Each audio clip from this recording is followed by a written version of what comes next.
Hi everyone, welcome to learn commerce.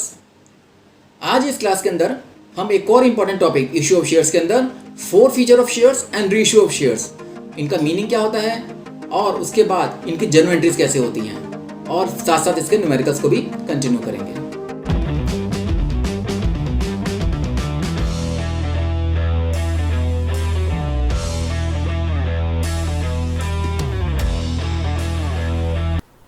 अब इसके बाद एक टॉपिक शुरू कर रहे हैं, four feature and reissue of shares का। इसमें देखो क्या देखना है, जब एक आदमी ने पैसे नहीं दिए, मान लो इसने 500 शेयर्स पर फर्स्ट कॉल के पैसे नहीं दिए, तो हम उसको एक नोटिस देंगे कि एक टाइम लिमिट तक अपने पैसे दे दो। मान लो 1 महीने 2 महीने का नोटिस दिया, उसके बाद भी अगर वो पैसे नहीं देता है तो कंपनी उसके शेयर्स फॉरफिट कर लेती है, जब्त कर लेती है। जब्त करने का मतलब है जो पैसा उसका अब तक आया होता है वो रिफ़ंड नहीं होगा और उसका नाम शेयर होल्डर्स की लिस्ट में से काट दिया जाएगा, कैंसिल कर दिया जाएगा। अब जब लोगों ने पैसे नहीं दिए, अनपेड है और कंपनी शेयर्स फॉरफिट कर रही है, तो उस वक्त एंट्रीज क्या करेंगे। तो पहले देखो फॉरफीचर के टाइम पर एंट्री क्या करनी है। जब कंपनी शेयर्स फॉरफिट करती है तो हम सबसे पहले शेयर कैपिटल अकाउंट को डेबिट करते हैं। जैसे हम जब शेयर्स इशू कर रहे थे तो हम शेयर कैपिटल को क्रेडिट कर रहे थे, लेकिन जब शेयर्स फॉरफिट करेंगे तो शेयर कैपिटल अकाउंट को डेबिट करेंगे। किस अमाउंट से? With the called up money. ये ध्यान रखना, अब एक ही चीज़ पर फोकस करना, जितना कंपनी ने पैसा मंगाया है, व्हाट इज़ ड्यू। अब जो शेयर होल्डर से ड्यू है मतलब क्या है, जितना कंपनी ने मंगाया है, तो आपको जितना पे किया उससे नहीं, जितना कंपनी ने मंगाया है उस अमाउंट से। मान लो कंपनी ने 10 रुपये में से सिर्फ 8 रुपये मंगाए हैं, तो आपको यहाँ पर 8 रुपये से एंट्री करनी है। जितने भी शेयर्स प्रॉफिट हो रहे हैं, अगर शेयर्स 500 प्रॉफिट हो रहे हैं, उसको 8 से मल्टीप्लाई करके यहाँ डालोगे। तो शेयर कैपिटल अकाउंट डेबिट करेंगे with the called up money, यानी कि जो कंपनी ने पैसा मंगाया है। इसको फोकस करना क्वेश्चन के अंदर। उसके बाद SPR सिक्योरिटीज प्रीमियम को डेबिट करते हैं only when premium is not paid.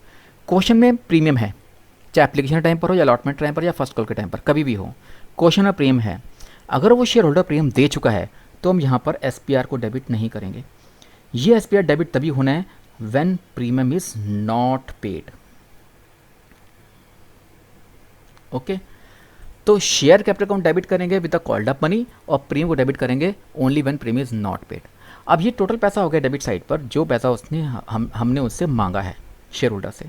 अब उसमें से कुछ पैसा उसने दिया होगा, कुछ नहीं दिया होगा। जो जो नहीं दिया उसके नाम लिख दो। अब उसने अलॉटमेंट नहीं दी तो लिख दो टू शेयर अलॉटमेंट अकाउंट। उसने फर्स्ट कॉल नहीं दी तो लिख दो फर्स्ट कॉल का नाम या कॉल्स इन एरियर्स। ये टोटल आएगा जो पैसा उसने नहीं दिया, ये हो गया अनपेड वाला अमाउंट।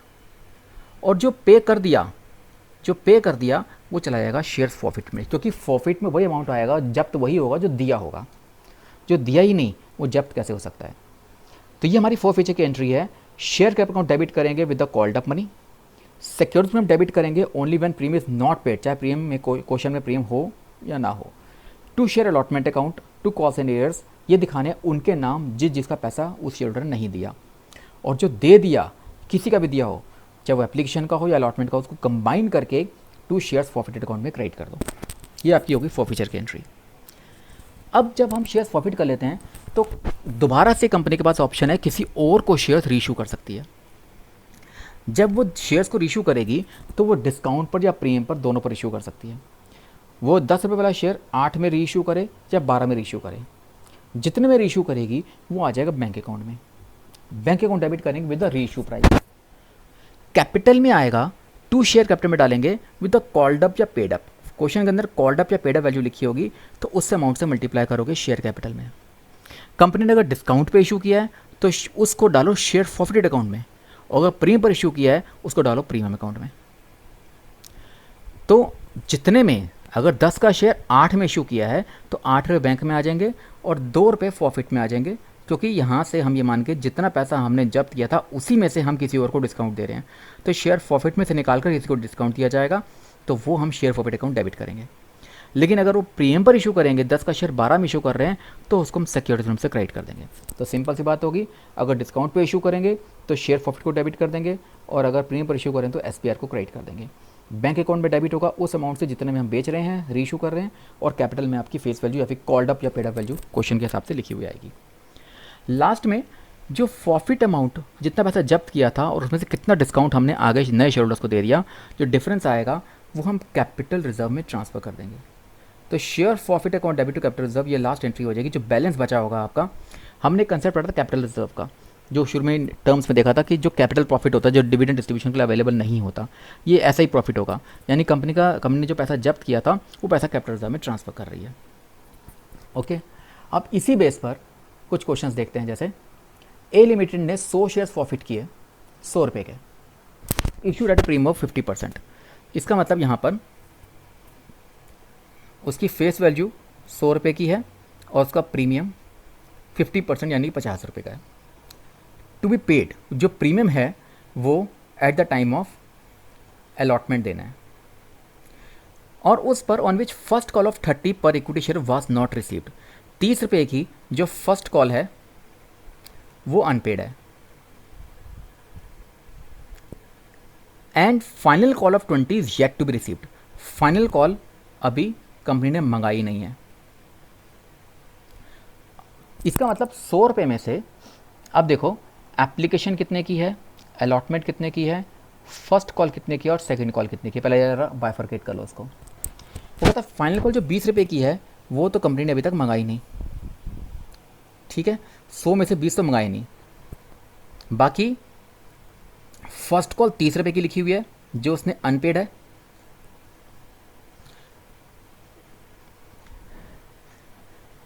और बाकी उसने एप्लीकेशन अलॉटमेंट वो पे कर चुका है। ये सब पेड हो चुका है। कितना एप्लीकेशन कितना अलॉटमेंट हमें इससे फ़र्क नहीं पड़ता, पर हमें जो एंट्रीज करनी सबसे पहले कॉल्ड अप से। टोटल नंबर ऑफ शेयर्स हैं 100 और कंपनी ने कॉल्ड अप कितना किया है 80, क्योंकि 20 तो कंपनी ने अभी तक मंगाए नहीं है। तो आपको जो पहली एंट्री करनी है शेयर कैपिटल अकाउंट डेबिट करनी है 100 शेयर्स पर 80 8,000 रुपये। 100 इंटू 80, 100 तो शेयर्स प्रॉफिट कर दिए। 100 शेयर्स प्रॉफिट करने के साथ कॉल्ड अप मनी, मैंने आपको जैसे बताया था कि शेयर कैपिटल डेबिट करना है with the called up money. तो कॉल्ड अप मनी कितनी है 80 है, क्योंकि कंपनी ने भी फाइनल कॉल 20 रुपये की नहीं मंगाई है, ये हमने हटा दिया यहाँ से। तो 80 रुपये है, तो 100 इंटू 80 हो गया 8,000। अब जो पैसा नहीं दिया उसने वो था फर्स्ट कॉल का 30 रुपये की, ये अनपेड है उसका। 30 रुपये उसने पे नहीं किया और 50 रुपये उसने पे कर दिया। तो जो पे नहीं किया 30 रुपये वो डाल दिया कॉल्स इन एरियर्स में 3,000 रुपये 100 इंटू 30, और जो उसने 50 रुपये दे दिए वो डाल दिए शेयर प्रॉफिट अकाउंट में।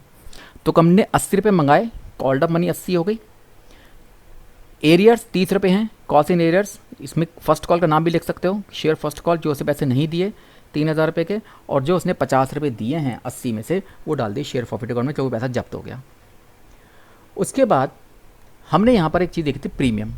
50% का जो प्रीमियम था 50 रुपये प्रीमियम, वो अलॉटमेंट टाइम पर था। हमने यहाँ पर इस एंट्री में अलॉटमेंट को प्रीमियम को डेबिट नहीं किया। कारण ये है कि प्रीमियम अलॉटमेंट टाइम पर था और हमने कहा था प्रीमियम तभी दिखाना है when premium is not paid, जबकि इस क्वेश्चन में वो अलॉटमेंट दे चुका है, मतलब प्रीमियम भी दे चुका है। जब प्रीमियम अलॉटमेंट के साथ था तो अलॉटमेंट के साथ साथ प्रीमियम दे चुका है, तो व्हेन प्रीमियम इज़ पेड तो हम यहाँ पर एसपीआर को डेबिट नहीं करेंगे। लेकिन यहीं पर अगर ये अलॉटमेंट नहीं दिया होता तो हम एसपीआर को डेबिट करते। तो एक रूल ये ध्यान रखना। तो कैपिटल में हमने डेबिट किया था, कॉल्ड अप मनी से प्रीमियम डेबिट नहीं किया क्योंकि प्रीमियम ऑलरेडी पे कर चुका है। जो पैसा नहीं दिया था कॉस्ट इन एरियर्स में डाल दिया, और जो पैसा वो दिया था उसने अब तक वो प्रॉफिट में डाल दिया। नेक्स्ट पार्ट जो है इसका वो है शेयर्स रीशू का। ये शेयर्स रीशू किए हैं 70 रुपये पर शेयर पर, 80 रुपये पेड अप पर। अब ये पेड अप, मैंने आपको यहाँ पे एक एंट्री बताई थी कि कैपिटल में रीशू के टाइम पर जो कैपिटल में एंट्री जाती है वो कॉल्ड अप और पेड अप वैल्यू जाती है। यहाँ पर जो कॉल्ड अप या पेड अप वैल्यू दे रखी है 80 दे रखी है, मतलब है कि 80 का शेयर आपने 70 में रीशू किया है। जब 80 का शेयर साथ में रीशू करेंगे तो 10 रुपये का डिस्काउंट हो गया। तो अब 10 रुपये डिस्काउंट कहाँ डालना है, डिस्काउंट का अमाउंट शेयर प्रॉफिट में डालते हैं। तो एंट्री बन गई 100 शेयर्स को रीशू किया 70 में, तो बैंक अकाउंट डेबिट 100 इंटू 70 7,000, 10 रुपये का डिस्काउंट हो गया तो 100 इंटू 10 1,000, और 80 रुपये पेड अप है तो शेयर कैपिटल में हो गया 100 इंटू 80 8,000। तो 80 का शेयर 70 में बेचा, 70 रुपये बैंक में चले गए और 10 रुपये शेयर प्रॉफिट अकाउंट में। उसके बाद बताया था तीसरी एंट्री, जो डिफरेंस होता है जब बच जाता है, 100 शेयर्स प्रॉफिट किया, 100 ही शेयर इशू किए हैं, प्रॉफिट के वक्त जब्त किया था हमने 5,000 रुपये, जिसमें से 1,000 रुपये का डिस्काउंट दे दिया। तो 5 में से 1 जो डिफरेंस था 4,000 रुपये का, वो हमने शेयर प्रॉफिट का बैलेंस ट्रांसफ़र कर दिया कैपिटल रिजर्व अकाउंट में। इस तरीके से आपने फोरफीचर की एंट्रीज करनी है। एक और क्वेश्चन इस टॉपिक का पकड़ के चलते हैं, उसके बाद फिर हम एक फुल फ्लेजिड क्वेश्चन भी पकड़ेंगे। पर पहले आप ये देखो, एक क्वेश्चन है, मोहन ने अप्लाई किए 200 शेयर्स 10 रुपये के एट अ प्रीमियम ऑफ 2 पर share, but he was allotted 150 shares. Okay, 200 shares apply किए और कंपनी ने उसको शेयर्स अलॉट किए 150। After having paid ₹2 on application he did not पे द अलॉटमेंट मनी ऑफ 5 पर शेयर। अब मैं इसको टुकड़े साथ साथ वर्किंग नोट से बनाता हूँ। एप्लीकेशन मनी 2 रुपये की, ये देखो, after having paid 2 on application he did not पे द अलॉटमेंट मनी ऑफ 5 पर शेयर। तो अलॉटमेंट मनी उसने नहीं दी। कितने की थी? अलॉटमेंट मनी 5 की थी, जिसमें प्रीमियम 2 रुपये का इंक्लूड है, मतलब कि ये हो गया 3+2। 5 रुपीज़ की अलॉटमेंट है, 3+2। And on is subsequent failure to pay the first call, उसने 2 रुपये की फर्स्ट कॉल भी नहीं पे की, ये भी पे नहीं किया। उसके बाद उसके शेयर्स फॉरफिट कर लिए गए। तो अभी रेशियो बाद में देखते हैं, पहले यहाँ तक का क्वेश्चन देखते हैं, फर्स्ट एंट्री फॉरफीचर की कैसे करनी है। तो एप्लीकेशन 2 रुपये की होगी, अलॉटमेंट 3+2 और फर्स्ट कॉल 2 रुपीज़। ध्यान ये रखो कि मोहन ने अप्लाई किए थे 200 शेयर्स। मोहन ने 200 शेयर्स अप्लाई किए, जिसको मल्टीप्लाई कर दिया एप्लीकेशन से मैंने, तो कंपनी को उसने 400 रुपये दिए। और कंपनी ने इसको जो ऑफ़र किए हैं, जो इशू किए हैं, अलॉट किए हैं, वो किए हैं 150 शेयर्स, यानी कि कंपनी के हिसाब से एप्लीकेशन बनी बनती है उसकी 300 रुपये। मतलब कि 100 रुपये वो कंपनी को ऑलरेडी एडवांस दे चुका है, जैसे हमने पहले प्रोएटा का केस देखा। तो अप्लाई किए 200, कंपनी ने उसको 150 शेयर्स अलॉट किए, तो एक तो डिफरेंस जो 50 शेयर्स का है, 2 रुपये की एप्लीकेशन मनी, 100 रुपये कंपनी के पास एडवांस आ गया। ये एडवांस जो है ये एडजस्ट हो जाएगा टुवर्ड्स अलॉटमेंट, तो अलॉटमेंट की तरफ उसका एडवांस में एडजस्ट हो गया इसका। अब उसने अलॉटमेंट मनी नहीं दी 5 रुपये की। अब आपको अगर पता लगाना है कि उसने पैसे कितने नहीं दिए, तो उसका जो ड्यू था अलॉटमेंट टाइम पर वो कितना था। उसने अब 150 शेयर्स अलॉटेड हैं, तो उसने अलॉटमेंट पर 5 रुपये 750 रुपये देने थे, जो क्वेश्चन के हिसाब से उसने नहीं दिए। 750 रुपये अलॉटमेंट पर ड्यू हैं, वो 750 में से आप ये देखो 100 रुपये वो ऑलरेडी यहाँ पर एडवांस में दे चुका है। तो मतलब कि इस अलॉटमेंट का पैसा तो ऑलरेडी इसमें से 100 रुपये दे चुका है, तो एक्चुअल में उसका जो अनपेड है वो सिर्फ 650 है। तो 150 शेयर्स पर 5 रुपये नहीं दिए, इसका मतलब ये नहीं कि 750 उसका अनपेड है, सिर्फ 100 रुपये उसके जो एडजस्ट हो चुके हैं उसको एडजस्ट करने के बाद 650 रुपये अनपेड हैं।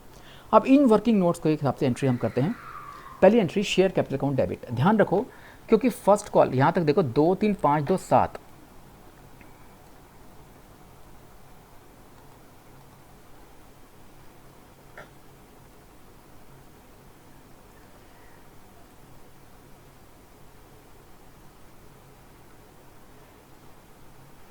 ये बनता है आपका 7+2। 10 में से अभी 7 ही मंगाए हैं, 3 रुपये तो कंपनी ने मंगाए नहीं अभी तक इसके, ठीक है ना। तो कंपनी ने अभी तक कॉल्ड अप कितना है, सिर्फ 7 रुपये। तो हम 150 शेयर्स इसके प्रॉफिट हैं, तो हम शेयर कैपिटल को डेबिट करेंगे 150 × 7 1050 से, क्योंकि 3 रुपये फाइनल कॉल के अभी तक कंपनी ने मंगाए नहीं है, क्योंकि फर्स्ट कॉल के बाद ही प्रॉफिट करती है। फर्स्ट कॉल तक की जो फेस वैल्यू बनती है, कॉल्ड अप कैपिटल बनती है, वो 7 रुपये बनती है। फिर यहाँ पर एसपीआर को डेबिट कर रहे हैं। क्यों डेबिट कर रहे हैं? क्योंकि उसने प्रीमियम नहीं दिया। प्रीमियम जो था अलॉटमेंट के साथ था, उसने अलॉटमेंट नहीं दी, ना तो उसने अलॉटमेंट दिया ना ही फर्स्ट कॉल दिया, तो साफ साफ मतलब उसने अलॉटमेंट के साथ प्रीमियम भी नहीं दिया। तो प्रीमियम नहीं दिया तो हम प्रीमियम को डेबिट कर रहे हैं 150 × 2 300 रुपये। तो 7 रुपये की कॉल्ड अप हो गई, 150 × 7, और 2 रुपये का प्रीमियम पे नहीं किया, तो 300 रुपये ये हो गए। अब उसने क्या क्या नहीं दिया, उसने अलॉटमेंट के पैसे नहीं दिए थे और फर्स्ट कॉल के पैसे नहीं दिए। अलॉटमेंट के उसके 150 शेयर्स पर 5 रुपये बनते हैं 750, लेकिन मैंने जैसे कैलकुलेशंस की है कि उसका एक्चुअल में जो अनपेड है वो सिर्फ 650 है। ये अनपेड 650 है, ना कि 750, क्योंकि 100 रुपये ऑलरेडी एडवांस दे चुका है। तो हम यहाँ पर 750 में से 100 माइनस करके 650 रुपये अनपेड दिखाएंगे शेयर अलॉटमेंट टाइम पर, और 150 शेयर पर उसने 2 रुपये फर्स्ट कॉल नहीं दी, तो वो फर्स्ट कॉल भी अनपेड हो गई। ये दोनों पैसे हो गए उसके अनपेड। और जो पे कर दिया उसने वो दिया एप्लीकेशन मनी, जो कि 2 रुपये की थी। 150 शेयर पर 2 रुपये की एप्लीकेशन बनती है 300 रुपये, लेकिन 100 रुपये उसके जो एडवांस आ गए थे वो भी फॉरफिट हो गए। तो 300 + 100 400 रुपये उसके प्रॉफिट हो गए, समझ गए ना। तो 150 इंटू 7 होगी कॉल्ड अप वैल्यू 1050 की। SPR डेबिट किया क्योंकि उसने प्रीमियम पे नहीं किया था। अलॉटमेंट और फर्स्ट कॉल उसने दी नहीं। अलॉटमेंट कैसे निकाली, 5 रुपये बनते थे उसके, पर उसमें 100 रुपये ऑलरेडी दे चुका था, इसलिए उसके 650 रुपये अनपेड हैं। फर्स्ट कॉल पे 300 रुपये अनपेड हैं। और फोफीचर उसके कैसे हो गए, 150 शेयर्स पर 2 रुपये की एप्लीकेशन बनती है, 300 रुपये वो प्रॉफिट हुए, और 100 रुपये जो अलॉटमेंट के पैसे एडवांस दे दिए थे उसने, वो भी प्रॉफिट हो गए। तो टोटल 400 रुपये प्रॉफिट हो गए उसके। अब आगे हम इसको देखते हैं। तो 100 शेयर्स उसके रीशू कर दिए 8 रुपये फुली पेड। फुली पेड को 8 में रीशू कर दिया, मतलब 10 का शेयर 8 में रीशू कर दिया। तो 100 इंटू 8, 800 रुपये में बैंक डेबिट हो गया और 2 रुपये का डिस्काउंट हो गया। 10 का शेयर 100 इंटू 10 डाल दिया हमने कैपिटल में। तो बैंक अकाउंट डेबिट 100 इंटू 8 800 रुपये, share profit account debit 100 into 2 200 रुपये, और टू शेयर कैपिटल अकाउंट 1000 रुपये, क्योंकि उसकी फुली पेड अब 10 रुपये के हिसाब से है। अब तीसरी एंट्री जो कैपिटल रिजर्व की है वो कैसे डालनी है, क्योंकि पिछले क्वेश्चन में देखा था जितने शेयर प्रॉफिट के उतने सारे रीशू हो गए, लेकिन यहाँ पर ऐसा नहीं हुआ।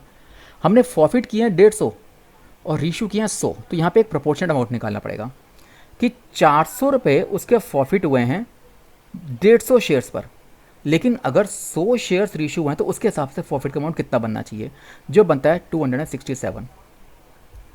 उसमें से 200 रुपये हमारा डिस्काउंट हमने दे दिया, तो 67 रुपीज़ हमने कैपिटल रिजर्व में ट्रांसफ़र कर दिया।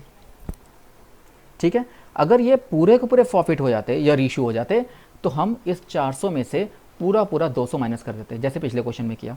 लेकिन जब सारे शेयर रीशू नहीं किए तो आपको ये जो प्रोपोर्शनल अमाउंट निकालना फॉरफीचर का, ये निकालना है जितने शेयर रीशू किया उसके बेस पर। कैसे, 400 शेयर्स का प्रॉफिट का अमाउंट है, 150 शेयर्स प्रॉफिट किए थे लेकिन रीशू 100 किए हैं, उसके हिसाब से प्रॉफिट का अमाउंट बनता है 267।